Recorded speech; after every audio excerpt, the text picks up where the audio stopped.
CJ Peterson, and welcome to The Journey is Real. We talk to real people with real passions who share a real portion of their hearts. Today, my guest is Larry Indiviglia, and we're going to be talking about his passion, which in essence is love. We've titled his podcast, Embracing Life, A Powerful Choice. Thank you for coming on today, Larry. CJ, it's a pleasure and honor to be on your podcast. I've been looking forward to our connection today, and thank you for the opportunity to share with your listeners. Well, thank you very much. A powerful choice is a pretty powerful statement. Would you please share with us exactly what you mean by it? Powerful choice. In life, we could choose to do certain things or not to choose to do certain things, to risk certain things or not to risk. When it comes to love, as I shared in my book, 126 Days, 11 Minutes, it was the inspiration that I saw from my late girlfriend, Gail, on how she chose to embrace life, even though battling terminal cancer, how courageous that was, and how that led to other things, how that led to my connection with her, how that led to me learning from her, how that led to an impact and a change in my life because of the choice she made and the choice I made to have a relationship with her. So in that context, that's how I could define it. Can you, without giving away too much of the book, can you share a little bit of that story so people know exactly what you're talking about? Sure, yeah. And the storyline of the book is a true story. Actively aging seniors in their 60s who meet online, and against all odds, one of them who's battling terminal 4 breast cancer, in this case, Gail, are captivated by each other, fall in love, have an honest, pure, and passionate relationship, and in the process decide to live in the today, rather than the yesterdays or the tomorrows, because that's all we have was today. And over a period of 126 days, have some joy and adventure and fun. And then we also have some sorrow when her cancer returned. But what we both learned is that loving with loss is possible and worthwhile, and an experience that is beyond powerful if you so choose again to do that. Yeah. Well, it sounds like it's difficult. Can you kind of go a little bit more in depth as to how it changed you in particular? Yes, and thanks for asking that, CJ. It changed me from the point of I learned I could love again. This was a relationship that I consciously went into after having a couple of failed relationships and one failed 25-year marriage. So I was hopeful. I had hope that I could love somebody again. And in so doing, as far as is in my connection with Gail, I learned that I can connect physically, mentally, emotionally, and spiritually with a woman again, where I had some doubts whether I can do that.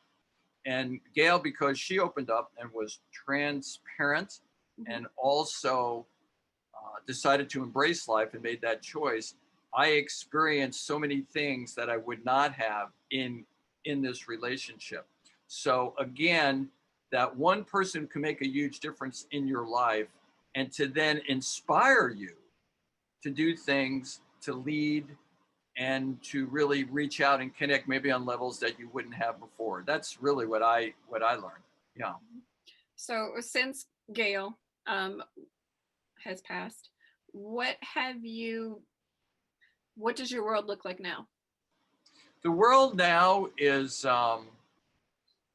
I have really appreciate life even more. I appreciate that connections in life are always for a reason, none are random.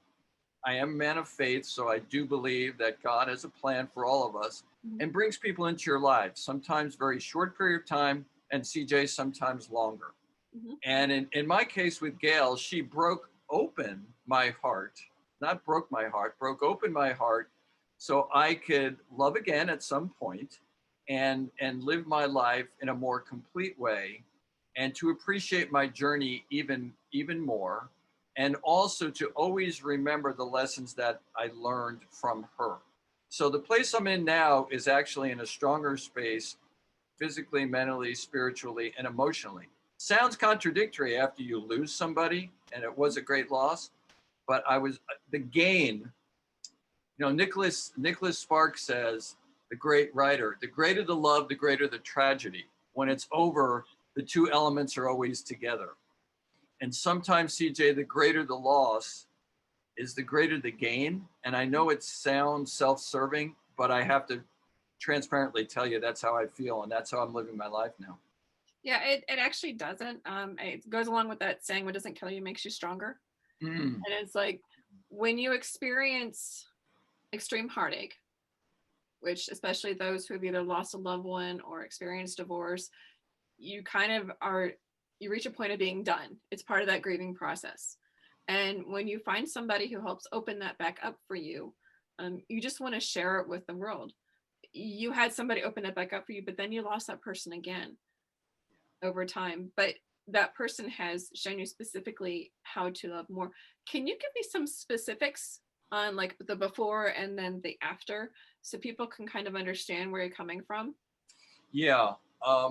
Before I had self-confidence, I don't want to say problems, things about in a relationship with women.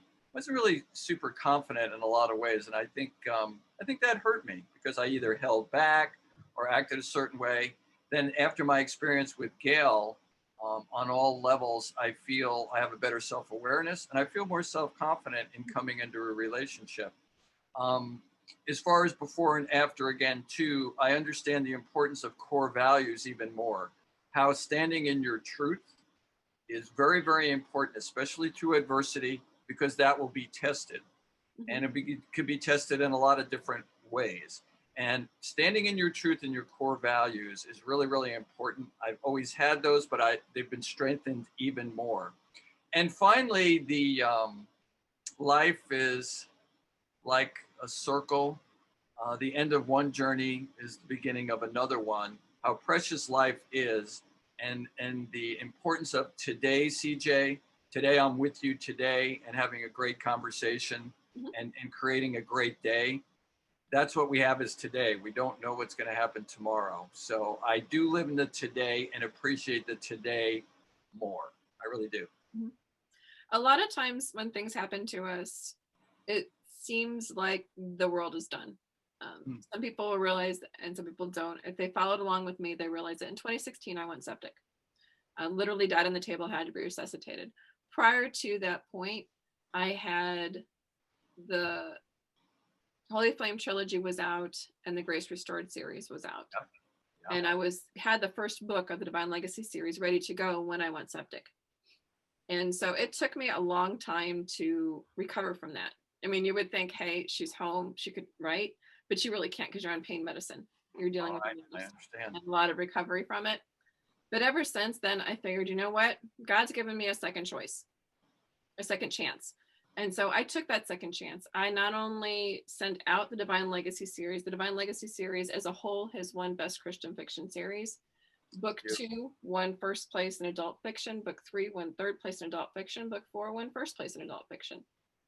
Then I rewrote Strength from Within, which was my very first book. I've done this podcast. I've done the blog. My sister and I started a publishing company. And it's like, I'm taking that second chance and I am running with it as hard and as fast as I can, with the courage of knowing that God is behind me in whatever this is. This isn't for me, it's for him. And so you learn lessons along the way, deep rooted lessons. And so I was kind of wondering, you've touched on some, but they're kind of up as far as surface. Can you give us some deep down examples like I just gave you? Great points, all. I've had over my life a series of losses, and Gail was certainly one of them. I had never lost a soulmate on that level, spouse, partner, significant other. That was the first. I was in a car accident when I was 21. I was the driver. My older sister and my aunt perished in that car. Years later, my mother passed away from cancer, resulting from her first child being killed in my accident, my older sister. She never recovered from that mentally or emotionally. My brother took his own life. I broke my neck. I was diagnosed with cancer. here's my point. Through every adversity, I responded as you did, CJ, to do something I would not have done. Mhm. I got clarity and I got courage and strength to say, clarity is the term. I have to do this now. Maybe before I was a little clouded, or I wasn't 100% in, or maybe I was fearful. After each loss, I can go back and see how I responded each time to do something that I would not have done. When I wrote my first book, almost like what you're saying, Insights for Life, it was after I broke my neck. And I decided to do that. I don't know if I would have done it if I hadn't broke my neck. It sounds strange. This book, after Gail's loss, I never intended to write a book, but the lessons were so powerful. The experience was so profound. I had to honor this woman and share what I learned, just as you're doing in your writing, with the world. And I do believe, as you do, God has a plan for all of us. And when I pray, I ask God, what do you want me to do? What do you want from me, rather than always asking him for something, which I do. But each time it's how we respond, whether it's through writing, a creation, a new relationship, a new venture, and not being afraid to put yourself out there, because when you do, that's where the, I don't want to say the magic happens, where you find and create fulfillment in your life. And in essence, serving others in the process. The best blessing you can be is a blessing to others. When the books came out, that's the one thing my husband and I agreed on, is we're not putting them out for money. We're putting them out for the messages that are within the pages. And even a few weeks ago, a girl that I mentor had recommended the books to a non-Christian. And she said, you're going to like them. Even though they're Christian, trust me, you're going to like them. And she messaged me back. I didn't know anything about that. And she messaged me about a week ago and said that that young lady is now a Christian. She gave her life to Christ through the books. Awesome. And so it's like, for me, those are the reasons that the books were written. Those are the reasons why they're out. And when I sit down to write, I'm what's known as a pantser. You're either normally a planner or a pantser. Planners give me hives. They're the ones that have like the story arcs, the character arcs, like everything is all planned out. I have one friend who has color-coded Post-it notes, and I'm just like, ooh, stop. I literally sit down, pray, and type. And I let God guide it. And I type as long as I can, and then I stop, and then I read the last chapter, and I pray, and I keep going again, and somehow God makes them all flow together. And how he does it, I don't know, but that's him. And they're his words, and he's the one that's guiding them. And when you can rely on that, and you get the benefit of even knowing, what she told me, it blesses you in ways you just cannot imagine, like to the point of happy tears. That's great self-awareness, CJ, in the creative process, because all of us maybe approach it a little differently. But when the Lord and God is inspiring it, and is your true inspiration, and you are a conduit in essence, from him, in that he's providing you this grace and inspiration to share, that's where the creative process is probably more natural than ever, right? You're not fighting it, you're flowing with it. So that's a beautiful thing. I felt some of that in my writing at the time. I don't know how emotion goes. Is emotion for you, you said you might pause, you may cry, you may collect yourself. Does that happen in your writing? If there are no tears from the writer, there's no tears from the reader. If I can make you laugh and cry in the same book, which I generally do, then I've hit your core, and to me, that means that I've hit my point, I've hit my target. Interesting. Yeah, because my subject matter was true. It was a true story for the most part. Although there's still a passion and an emotion behind the words. Yeah, very much so.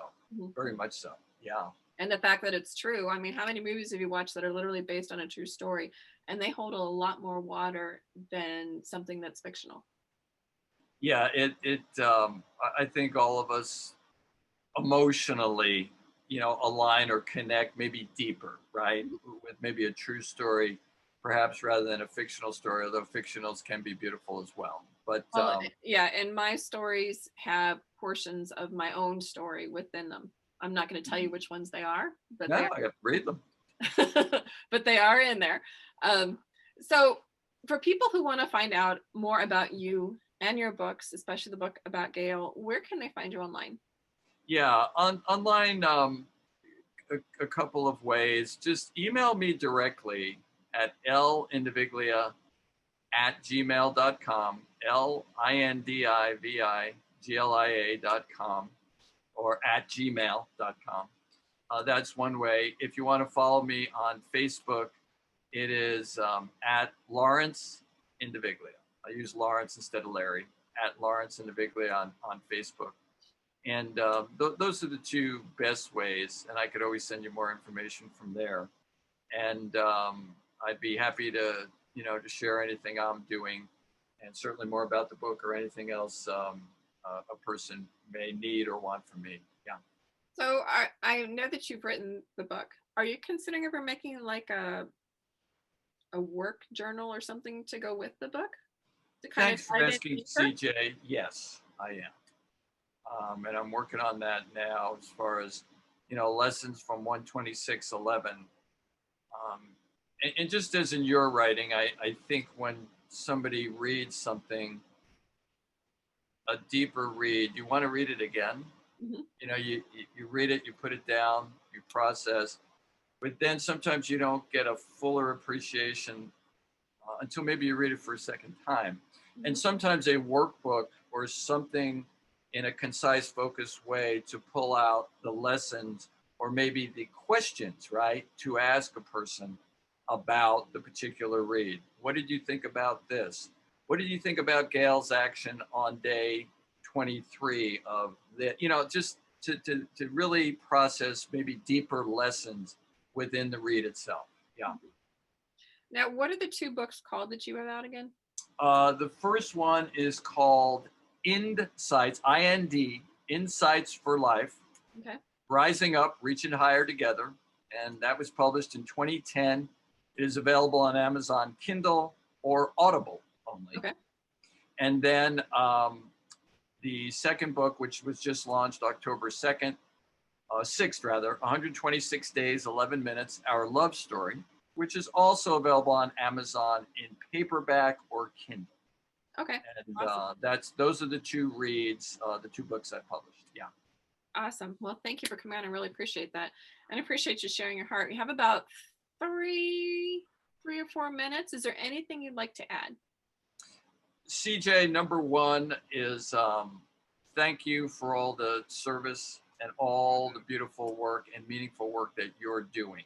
Thank you. And authors and fellow podcasters, we don't get the ability to share our messages to as wide an audience sometimes as we would like. So I appreciate the opportunity you've given me to be on Real People, Real Passions, Real Hearts. The journey is real. The other thing I would say is my most recent particular book, 126 Days, 11 Minutes, Our Love Story, is an inspirational story. It reads fast. There's many lessons in it. It is for people who want to up their relationships with a man or a woman. It's a theme of hope. There's joy, there's sorrow, there's compassion. There's a deep alignment with truth and with courage, and to appreciate anybody who happens to be struggling, not necessarily all with cancer or stage 4 cancer, but anybody who's struggling, that to open your eyes that sometimes society says, don't go there. Don't put your time and energy into those people. I say the opposite. Okay, recognize those people because you will learn things, and it doesn't have to be a life or death situation, by the way. You will learn things from them that you've never learned before, and it will improve your life and your walk and your journey and your service and awareness that we're all in this together, some ways or another. And you will also have a closer connection to God in the process if you do read this book. And I say that with all humility. And it was something that was a powerful way for me to express lessons from a very exceptional and woman in my life. So that's really real ended. And I wish everybody and all your listeners the best, and and to continue to grow and experience great things in life, and to always maintain hope and faith, because those things will give you strength, and you'll find ultimately peace and a fulfillment in what you're doing, or just a general peace that you can go to bed every night and say, well, I've done my best for today, and I could live with that. So that's my closing. Yeah. Well, I know that writing allows the author to share their heart a little bit more than sometimes speaking does, because, being an author, I can say a whole lot more in a story than I can physically talking. Sometimes you tend to get a little bit tongue-tied, or especially emotional if you're talking about a specific subject. And so being able to put it into words is extremely helpful and allows you to reach the person at their core. The other thing I wanted to point out is the fact that you're actually honoring Gail by doing this. And I don't know her, I don't know anything about her, but I would imagine if her story can touch other people's hearts the way that you're describing her, that she would be very honored. And I think that that's great. Thank you, CJ. Thanks very much. There's many Gails and Larrys out there, I think, and sometimes you just have to be open to experience new things in life, and you'll you'll elevate your life in just many ways. Yeah. Definitely. Well, thank you for coming on today, Larry, and thank you for sharing your heart. We really appreciate it. CJ, it's been a pleasure and honor. Thank you so much, and my best wishes to you and to all your listeners. Thank you. Well, thank you. And thank you for watching The Journey is Real. We talk to real people with real passions who share a real portion of their hearts. I'm CJ Peterson of cjpetersonwrites.com. Until next time.